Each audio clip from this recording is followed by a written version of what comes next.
अब ट्रंप के विशेष दूत स्टीव विटकॉफ का बयान इस बीच सामने आया है। ईरान 11 न्यूक्लियर बम बना सकता है, यह आशंका व्यक्त की जा रही है। ईरान के पास 60% संवर्धित यूरेनियम विटकॉफ मौजूद है।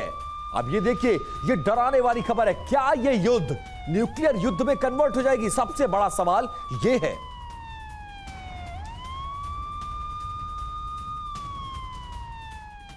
अब देखिए, खाड़ी देशों में संघर्ष पर भारत ने चिंता जताई है। खाड़ी देशों में संघर्ष UEM जयपुर एक आदर्श लक्ष्य है। भावी छात्रों के लिए अच्छी नौकरी, भविष्य के लिए तैयार कौशल के साथ अच्छी शिक्षा है। भारतीय विदेश मंत्रालय हालात पर सरकार की नजर है। यह विदेश मंत्रालय ने क्लियर किया है, MEA ने अपना स्टैंड क्लियर किया है।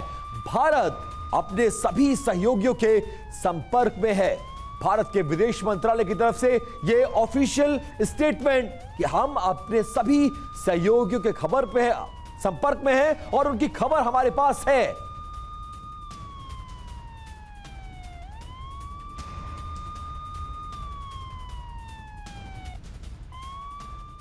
और वार पलटवार हमलों के बीच भारतीय प्रधानमंत्री ने ओमान के सुल्तान से फोन पर बातचीत की है।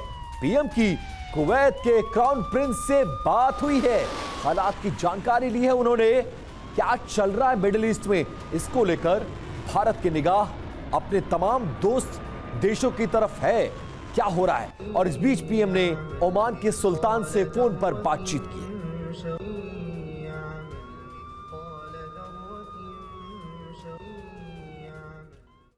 और देखिए, ये सारी खबरें आपके सामने यहां पर रखी विपिन ने और बताया कि इस वक्त क्या हालात हैं और इसी पर आगे बढ़ते हैं। जनरल सिन्हा, पहले तो जो हम शो आज जिस थीम के साथ लेकर आए वो थीम ही यही है कि अगला नंबर किसका। अब आपने अपने आसपास से सारे पड़ोसियों को हिट कर दिया है, लगातार हिट कर रहे हैं। अब यहां पर क्या पैटर्न नजर आता है आपको? गौरव, जो चीज मुझे समझ में आती है, एक तो जितने भी पर्शियन गल्फ के जो भी जहां पर भी उनकी बेसिस हैं उसको वो हिट कर रहा है। दूसरा जो इरबिल है जिसमें बेरी उसमें कतब हजबुल्ला है और वो उनके ग्रीन एरिया में भी घुसने की ट्राई कर रहे हैं। तीसरा आप देखिए, जॉर्डन में उन्होंने किया, इजराइल में तो कर ही रहे हैं क्योंकि वो है। मतलब उन्होंने जब साइप्रस में गए तो वो चाहते थे कि कहीं ना कहीं यूके को रोकें। उन्होंने अपना एयरबेस तो दे ही दिया है, बट देखिए पहले नेटो कह रहा था कि ज्वाइन कर लिए।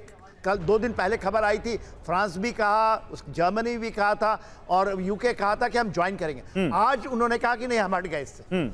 दुनिया थोड़ी बट सी गई है, जो ऐसा लगता है कि कहीं स्ट्रेटेजिक जो मिस्टेक था जो उनके ज्वाइन। नहीं, लेकिन मैं तो कुछ और पूछ रहा हूं। आप कह रहे हैं कि दुनिया बट सी गई है। दुनिया तो ऑलरेडी बटी हुई थी रूस यूक्रेन युद्ध के बाद, और जिस ब्लॉक में ईरान है, प्रोफेसर सिंह, उस ब्लॉक में तो ईरान बड़ा एक प्लेयर था।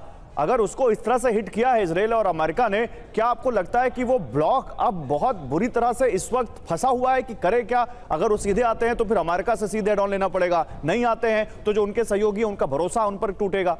गौरव, एक सेकंड दीजिएगा। हाँ, देखिए, वहां तो फंस चुका है। अमेरिका फंसा इसलिए है, उसकी 5th फ्लीट का ऑपरेशनल रिस्पॉन्सिबिलिटी है to keep the state of Hormuz open.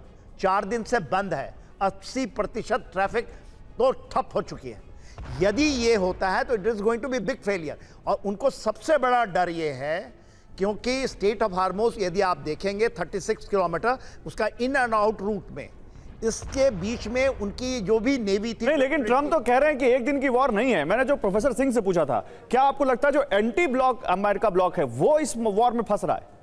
देखिए, इस समय जो आप 3 वॉर का मैं एग्जांपल देता हूं जल्दी से। एक 1991 का गल्फ वॉर 1, 2003 का गल्फ वॉर 2 और ये तीसरा। पहले में यूएन सिक्योरिटी काउंसिल ने इसको अप्रूव किया था, तब वो गए थे पीस कीपिंग फोर्स लेके। 2003 में नेटो गया था, उसमें भी बहुत डिफरेंसेस थे, बहुत सारे स्टेट्स कह रहे थे और यूएन ने रिजेक्ट कर दिया था कि ऐसा कुछ नहीं होगा, फ्रांस नहीं गया था। ये तीसरी जो इंटरवेंशन है, इसमें आप देखेंगे सिर्फ इजराइल और अमेरिका ही साथ हैं, कोई इनके साथ ओपनली नहीं आ रहा है। डिएगो गार्सिया में पहले वो तैयार हो रहे थे, यूके नहीं तैयार हो रहे थे, बाद में तैयार हुए।